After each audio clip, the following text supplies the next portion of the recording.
찬송가 456장 하시겠습니다. 오늘부터는 주일 오후 예배를 1시 20분에 시작하겠습니다. 456장입니다.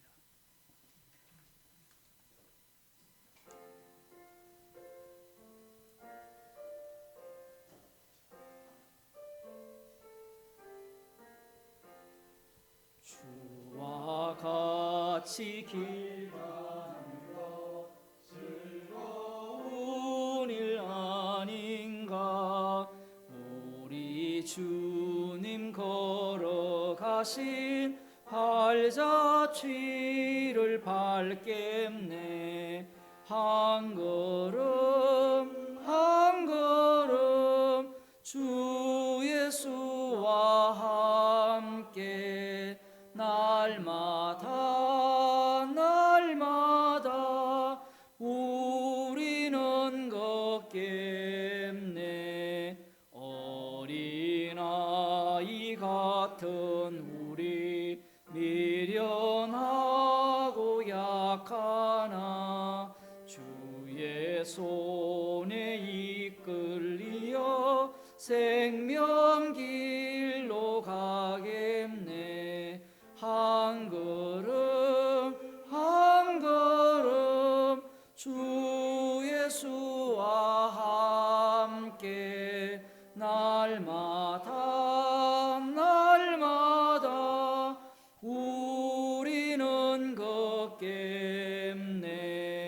꽃이 피는 들판이나 험한 골짜기라도 주가 인도하는 대로 주와 같이 가겠네. 한 걸음 한 걸음 주 예수와 함께 날마다 날마다 우리는 걷겠네. 옛날 선지 에녹같이 우리들도 천국에 들려 올라갈 때까지 주와 같이 걷겠네. 한 걸음 한 걸음 주 예수와 함께 날마다 날마다 우리는 걷겠네. 누가복음 16장입니다. 누가복음 16장 1절에서 13절까지인데요.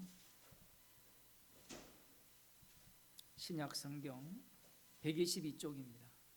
제가 읽어드리도록 하겠습니다.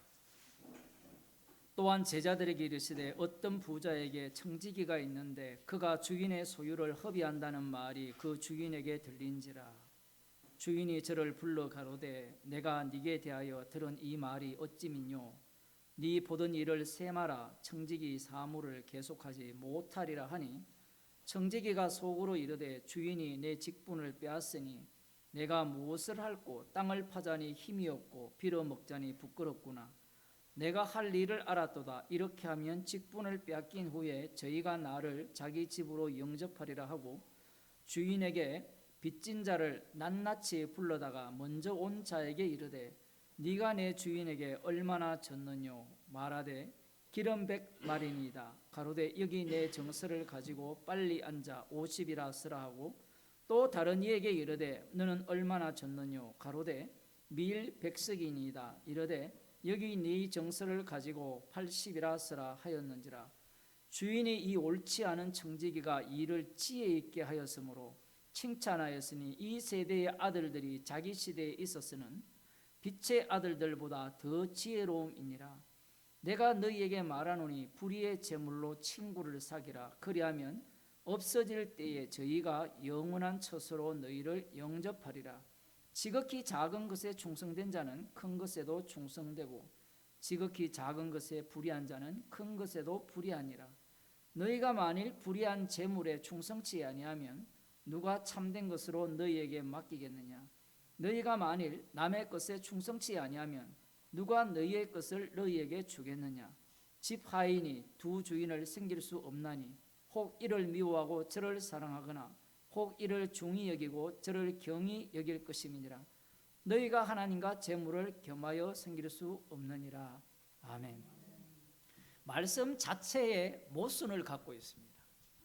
어디에 모순이 있는가 하면 지금 그 12절이죠. 너희가 만일 남의 것에 충성치 아니하면 누가 너희의 것을 너희에게 주겠느냐.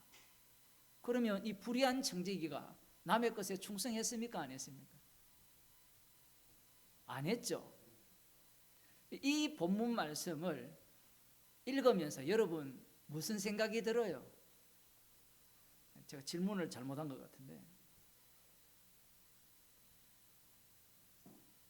예수님께서 하시는 이 비유가 제정신으로 보입니까? 안 그러면 정신 나간 사람으로 보입니까? 그게 정답이에요. 예수님의 비유가 정신 나간 사람의 비유로 봐야 돼요. 근데 우리는 예수님의 비유를 정신 나간 사람이 하시는 말씀으로 보지 않고 믿음이 특심하잖아요. 우리들은 하나님의 아들이 하시는 말씀이니까 틀리지 않을 것이다 라고 생각하는 거예요. 왜? 내가 옳기 때문에. 지금 예수님의 말씀은, 까똑은 지워주세요. 지금 비행 모드로 해주시고, 예수님의 말씀은 옳고 그름에서 어디로 넘어가는가 하면 지혜로 넘어가요. 옳고 그름에서. 지금 집주인이 청지기에게 이 사물을 맡겼잖아요. 그럼 청지기가 한 일이 옳아요, 그릇되었어요? 그릇되었죠. 잘못되니까 이제 네 사물을 더 이상 못할 것이라고 이야기를 했잖아요. 그런데 이 청지기가 못할 것이라는 말을 듣고 어떤 쪽으로 실행을 옮깁니까? 오히려 주인의 재물을 더 낭비를 해요. 자, 그러면 주인이 옳지 못하다라고 했으니까 그 다음 판결이 옳지 못하다라고 판결을 해야 되잖아요. 그런데 지혜롭다라는 판결을 해버립니다. 그래서 이 집주인을 우리들 이 세상에 있는 사람들이라 생각하면 곤란한 거예요. 여기에 만일에 바리새인을 집어넣어 봅시다. 바리새인이 부자잖아요. 그러면 부자에게 이런 청지기가 있다라고 하면 어떻게 하겠습니까? 자, 그러면 바리새인이라고 하지 말고 여러분이 이 집주인이라면 자기는 알받기 하고 나는 알받기 못하게 하는 것이 실제 상황이잖아요. 여러분이 생각하기에는 되도 않은 예이지만 예수님의 말씀 자체가 지금 인간들이 보기에 되도 안 한 겁니다. 문제는 사람들이 이 예수님의 비유를 자기 입장에서 이해해서 해석을 하려고 덤빈다는 거예요. 바리새인들이 14절에 읽지 않았지만 바리새인들이 돈을 좋아하는 자라 이 모든 것을 듣고 비웃었다라고 하죠. 우리는 이 말씀도 쉽게 보면 안 돼요. 그래, 바리새인이 돈을 좋아했기 때문에 웃었다. 그러면 우리들은 이 비유를 듣고 비웃어야 안 비웃어요? 왜 안 비웃는 사람 같아요? 내심으로는 다 이거 말도 안 된다고 생각하지 않아요? 우리는 듣고 배운 게 있어서 말이 된다고 생각하지만 우리의 육 자체는 어떻게 자꾸 이 제자리로 돌아가느냐라고 할 때는 이 바리새인처럼 비웃는 자리로 돌아가게 돼 있어요. 인간 자체가. 가령 여러분들이 교회에 빠지지 않고 열심히 와보세요. 그러면 그 빠지지 않고 온 것에 대해서 반드시 보상을 요구하게 돼 있어요. 여러분이 헌금을 열심히 하잖아요. 그러면 헌금한 것에서 처음에는 은혜로 감사로 했다는데 이게 육으로 바뀌어요. 내가 한 것에 대한 보상이 와야 된다. 목사님, 왜 내가 헌신한 걸 인정하지 않습니까? 그 설교 내내 자기가 한 게 없다라고 얘기를 했음에도 불구하고 그런 태도 자체가 우리에게 없을 수는 없어요. 없다면 우리는 십자가가 필요 없는 자고요. 십자가로 들어왔다가 다시 십자가의 원수가 되고 다시 십자가로 왔다가 다시 십자가의 원수가 되고요. 그 과정을 겪게 되는데 지금 이 바리새인이 돈을 좋아하기 때문에 비웃었다라고 하는 이 말씀 속에 모든 인류를 다 집어넣어야 돼요. 논리가 안 맞잖아요. 장로님 직원을 쓰는데 이런 사람이 있다면 어떻게 하겠습니까? 계산할 때 주머니에 10분의 1을 집어넣어요. 그래서 너 옳지 못하니까 이번 달 아웃 하니까 10분의 1을 집어넣어요. 그 다음 판결이 야, 너 진짜 옳은 일을 했다. 진짜 너는 지혜롭다. 야, 넌 진짜 천국 가도 합당하다. 이렇게 얘기하면 누가 미쳤다고 하겠어요? 주인이 문제가 아니라 그 직원이 알아서 먼저 당신 미쳤어 이 얘기거든요. 십자가 지신 예수님을 대하는 인간들의 안목이 이러한 거예요. 말이 안 통해요. 예수님께는.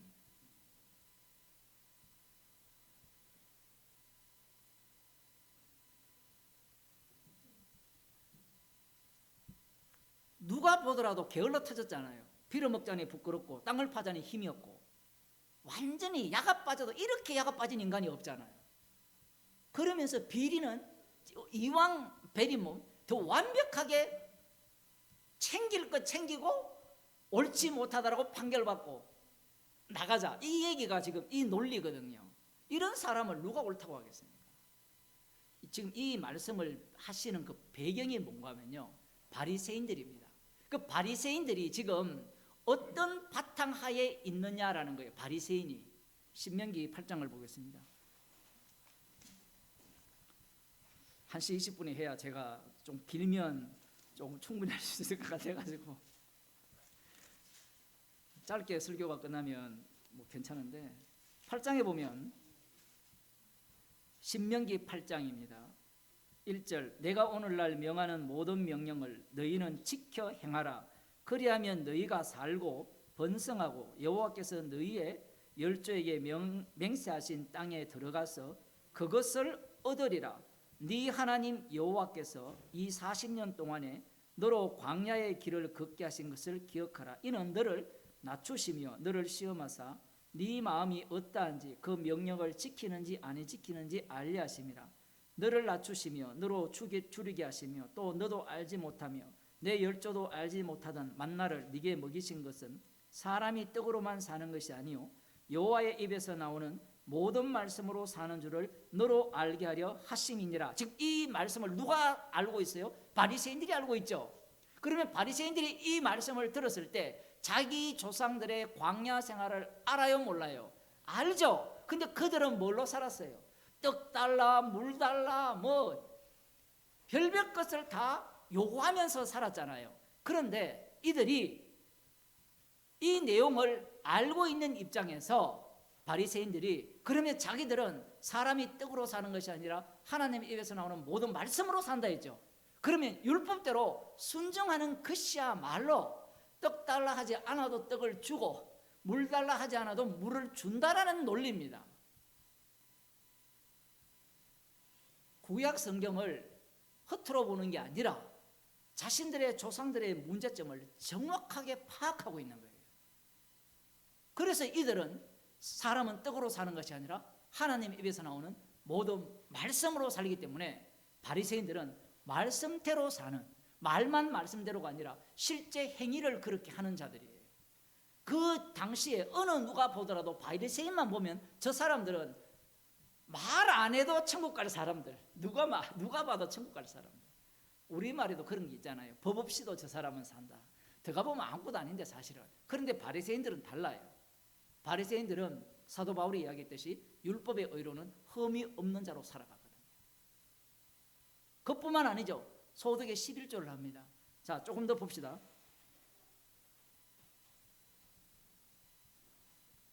5절에 너는 사람이 그 아들을 징계함 같이 내 하나님 여호와께서 너를 징계하시는 줄 마음에 생각하고 네 하나님 여호와의 명령을 지켜 그 도를 행하며 그를 경외할지어다. 40년 동안 징계를 한 거예요. 그러면 징계받은 우리는 어떻게 해야 됩니까? 말씀을 지켜야 된다. 그 도를 행하라고 하잖아요. 행해야 된다는 게 이들의 주장입니다. 그 다음 내 하나님 여호와의 명령을 지켜 그 도를 행하며 그를 경외할지니라.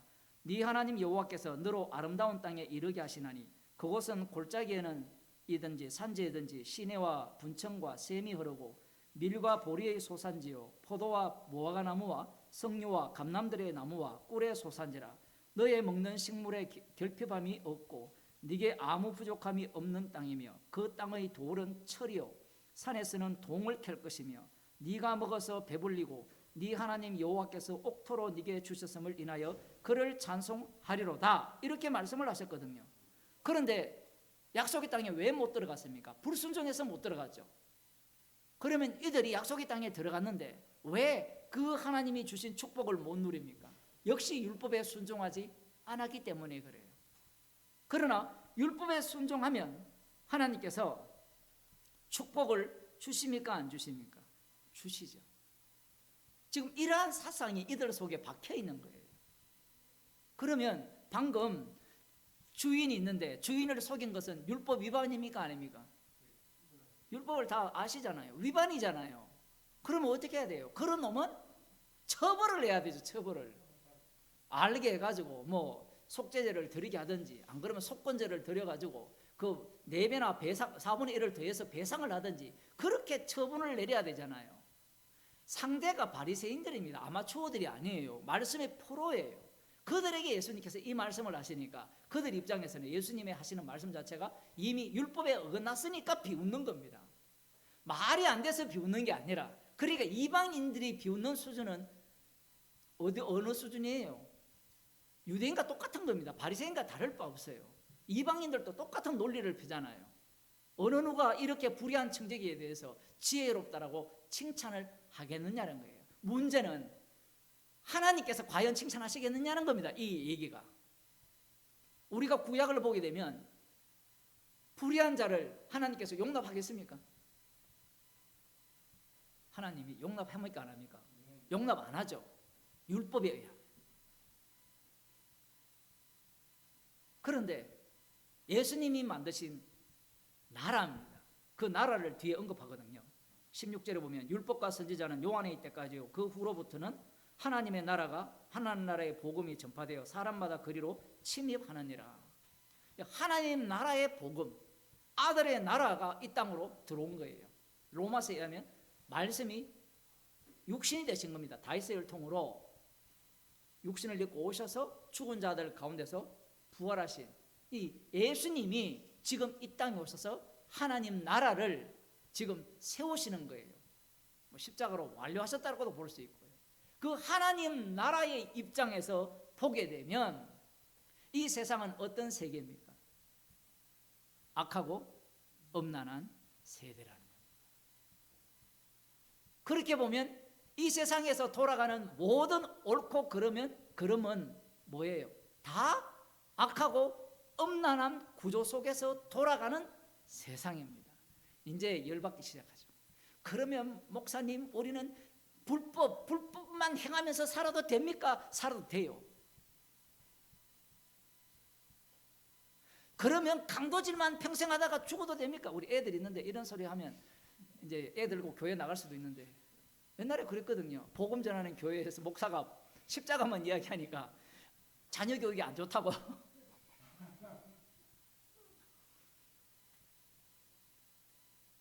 말씀을 실컷 듣고 딴소리 하잖아요. 예수님 옆에 구원받은 강도가 강도였잖아요. 그러면 그동안 그 강도한 모든 짓들이 십자가를 전가하기 위한 강도짓이었잖아요. 우리는 강도짓 멈췄으니까 구원받았다, 회개했으니까 구원받았다 이렇게 생각하는데 그 세계를 다 속업해 들어갑니다. 그래서 아까 로마서 1장 18절 이하에서 그 얘기를 하는 거예요. 세리와 창기가 구원받는다고 아무리 이야기해도 방금 제가 말씀드린 것 같이 우리가 살아가는 이 세상은 악하고 엄난한 세대거든요. 인간 세계에서는 옳고 그름으로 따집니다. 유대교에서는 율법을 바탕으로 해서 옳고 그름으로 따지죠. 옳고 그름으로 따지기 때문에 그런 자는 하나님의 진노를 피할 길이 없죠. 하나님의 칭찬을 못 받습니다. 그런데 아들의 나라에서는 그 그름이야말로 진짜 지혜라는 거예요. 이걸 누가 받아들이겠습니까? 예수 믿는다는 사람도 안 받아들여요. 이걸 못 받아들이죠. 왜냐하면 사고방식 자체가 선악 구조로 되어 있거든요. 옳고 그름 구조라는 겁니다. 제가 인간의 세계는 옛날 철학자들로부터 지금 뭐 다 주장이 진선미라 했잖아요. 참이냐 거짓이냐 아니면 선이냐 악이냐. 선악 구조 속에 이 모든 걸 다 집어넣는 겁니다. 그것밖에 몰라요. 근데 선악을 완전히 덮어쓴 세계, 빚진 자의 세계를 모르는 거예요. 갑자기 로마서로 갔잖아요. 빚진 자의 세계를 모르는 겁니다. 세상을 십자가 안에서 보는, 십자가라는 이 안경을 쓰고 세상을 보게 되면 모든 세상은 어때요? 다 악하고 음란한 세대라는 겁니다. 특히 지금 바리새인들은 성경을 하나 찾아야 되거든요. 누가복음 11장 42절입니다.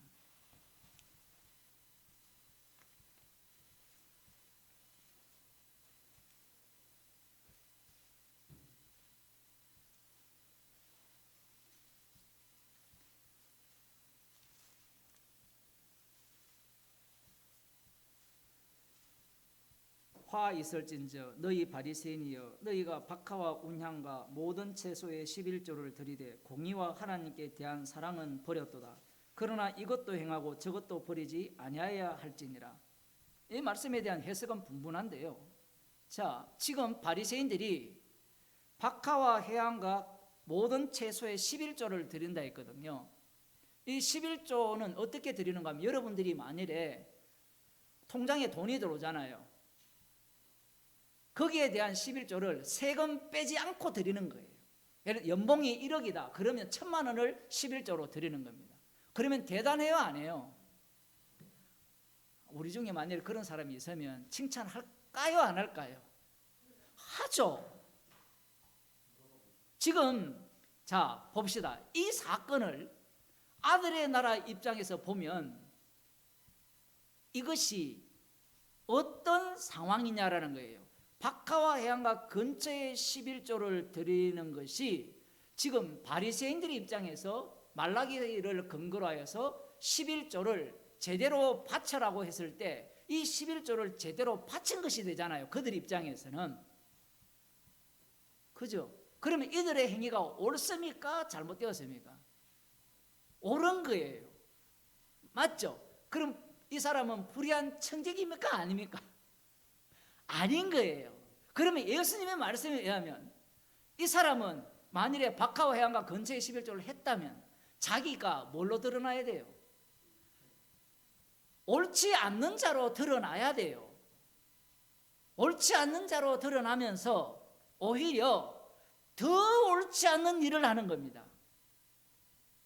무슨 얘기인가 하면 아직도 잘 이해가 안 되시죠? 사도 바울이 11조를 드렸잖아요. 그러면 11조를 드렸는데 주님을 만나보니까 뭐가 빠졌어요? 의와 인과 신의 날아가 버렸죠. 그건 보탤 수가 없습니다. 그러면 십자가 앞에서 자기는 그전까지는 십자가 밖에 있었을 때는 이것이 옳다라고 생각을 했잖아요. 그럼 십자가 안에 들어오니까 엉터리였죠. 엉터리니까 엉터리로 드러났잖아요. 엉터리로 드러나면 저주받아 마땅하죠. 저주받아 마땅하니까 이제 주님 안에서 마음껏 저주받는 자로 살아가는 거예요. 제가 좀 과하게 해석을 했지만 그 모습이 지혜로운 자의 모습이에요. 왜냐하면 십자가를 전가하는 죄인의 모습이기 때문에 그렇습니다. 우리는 이런 말을 듣고 싶잖아요. 11조 하지 말고 예수 믿어라. 이 얘기를 듣고 싶잖아요. 근데 그런 노림수도 안 통해요. 말씀 앞에서는.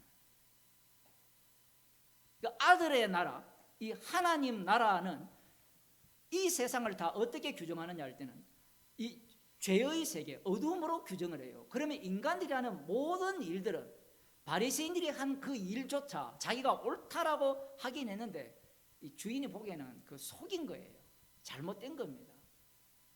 그걸 몰랐죠. 근데 주인이 오니까 엉터림이 드러나고, 엉터림이 드러나니까 자기가 하는 모든 일들이 뭐가 되죠? 십자가를 전가하는 엉터리 일이 되는 겁니다. 말씀을 더 어렵게 해석을 한 것 같은데, 이 세대의 8절 봅시다. 지혜 있게 하였으므로 칭찬하였으니 이 세대의 아들들이 자기 시대에 있어서는 빛의 아들들보다 더 지혜로움이라. 이 세대의 아들들, 빛의 아들들. 그 빛의 아들들이 누굽니까? 지금 유대인이라고 볼 수 있죠. 바리새인이라고 볼 수 있는데, 이 세대의 아들들은 누구예요? 예수님께 속한 자들이라고 볼 수 있습니다. 예수님께 속해버리니까 십자가만 보이는 거예요. 옳고 그름을 뛰어넘어서 지혜로운 자로 드러나는 겁니다. 그러면 비교를 해보면, 자, 빛의 아들들과 이 세대의 아들들과 비교를 해봅시다.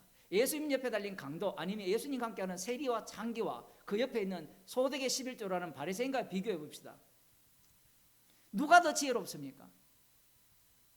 물론 이 지혜는 주님의 지혜이기 때문에 세리와 창기가 지혜롭죠. 근데 인간들의 판단은 어때요?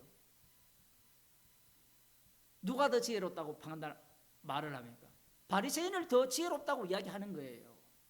왜냐하면 인간이 생각하는 지혜는 자기가 아는 그 지혜를 못 벗어나요. 그래서 이 세대의 아들들이 자기 시대에 있어서는 빛의 아들들보다 더 지혜로움이라. 빛의 아들들은 저들은 지옥과도 마땅하다. 불의한 청객에 대해서 비웃잖아요.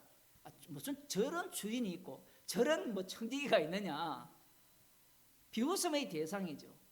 그러면 주님 안에 사는 자는 주님 밖에 있는 자들이 볼 때, 주님 밖에 있는 자들이 제 최일선에 누가 있는가 하면 말씀대로 살아가는 바리새인들이 있습니다. 그들이 성도들을 볼 때 어떻게 보겠습니까? 비웃음의 대상으로 봐야 돼요. 네 꼬라지가 그렇게 해서 뭘 주님을 믿는다고, 십자가의 은혜를 안다고 그런 소리를 하느냐. 예수님 믿으면 정직해야 되고 깨끗하게 살아야 되고 화도 내지 않아야 되고 속이지 않아야 되고 남 강의할 때 떠들지 말고 조용히 있어야 돼요. 그런 생각을 하는 거예요. 좀 더 봅시다. 내가 너희에게 말하노니 불의의 재물로 친구를 사귀라. 그리하면 없어질 때에 저희가 영원한 처소로 너희를 영접하리라. 재물 자체는 다 불의합니다. 재물을 갖고 왔잖아요. 그러면 하나님과 재물을 겸하여 생길 수 없어야 할 때 우리는 뭘 선택해요? 하나님을 선택합니까? 재물을 선택합니까? 지금 불의의 재물로 친구를 사귀라고 이미 답을 내놨잖아요. 그럼 인간은 다 뭘 사랑하죠? 재물을 사랑하죠. 재물을 통하여서 죄인으로 드러나면 돼요. 이 바리새인들이 재물을 좋아하잖아요. 그 대표자가 사도 바울이란 말입니다. 그러면 사도 바울이 이 말씀을 들었을 때 비웃었을까요? 안 비웃었을까요? 비웃었죠. 그런데 주님을 만나게 되니까 어떤 태도로 바뀌어버립니까? 이거야말로 주님을 만날 절호의 기회였구나. 그 11조, 소득의 11조를 의와 인과 신을 버리고 한 그 요소 자체야말로 죄인으로 드러나는 그 결정적인 요소로서의 모습이었구나. 그걸 아는 겁니다. 그리고 그리하면 없어질 때 저희가 영원한 처소로 인도하리라. 이 저희라는 말에 미혹되지 마시고요. 이 지혜로운 세상에서, 달리 말하면 이 사도 바울이 주님을 만나기 전과 만나기 후의 옳고 그름이 어떻게 지혜로 넘어갔는가, 그 내막을 보게 되면 이 말씀의 의미가 비로소 밝혀지는 겁니다. 그 다음 이제 다시 지극히 작은 것에 충성된 자는 큰 것에도 충성되고, 앞뒤가 안 맞잖아요. 그러면 예수님 이 말씀은 지극히 작은 것에 충성된다는 말은 인간에게 있는 어떤 요소도 작고 큰 게 없어요. 인간은 작고 큰 거를 구분하잖아요. 그죠? 그 모든 요소 하나가 십자가를 전가하는 요소가 되는 거예요. 지극히 작은 것에 충성되는 지극히 큰 것에도 충성되고, 지극히 작은 것에 불의한 자는 큰 것에도 불의하니라. 너희가 만일 불의한 재물에 충성치 아니하면 누가 참된 것으로 너희에게 맡기겠느냐. 불의한 재물에 충성된 자가 되라는 것이 주님의 유지입니다. 이게 이 배경을 알아야 돼요. 그 바리새인들이 11조를 한다는 것을 깔고 있어야 돼요. 그러면 이 11조 한다는 자체도 죄로 드러나는 겁니다. 그 다음에 이제 나오는 게 너희가 만일 남의 것에 충성치 아니하면 누가 너희의 것을 너희에게 주겠느냐. 집 하인이 두 주인을 섬길 수 없나니 혹 이를 미워하고 저를 사랑하거니와 혹 이를 중히 여기고 저를 경히 여길 것입니다. 너희가 하나님과 재물을 겸하여 섬길 수 없느니라. 아멘 하면 돼요. 겸하여 섬길 수 없으면 우리는 다 십자가 앞에서 뭐가 되죠?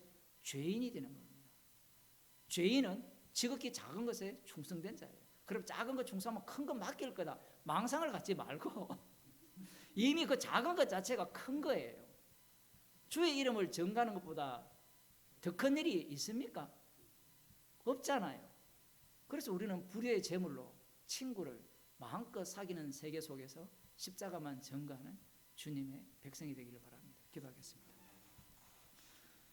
하나님 아버지, 악마의 세계 속에 갇혀 있어서 십자가 안의 세계가 어떠함을 알지 못하기에 그것이 어리석다라고 비아냥거리는 우리들입니다. 주께서 성령을 주셔서 그것이야말로 지혜임을 알게 하셔서 우리의 인생을 지혜 없는 자가 아니라 지혜를 아는 자로 살아가게 하심을 감사하는 주의 백성이 되게 하옵소서. 예수님 이름으로 기도드리옵나이다. 아멘. 하늘에 계신 우리 아버지여, 이름이 거룩히 이름을 받으시오며 나라에 임하시오며 뜻이 하늘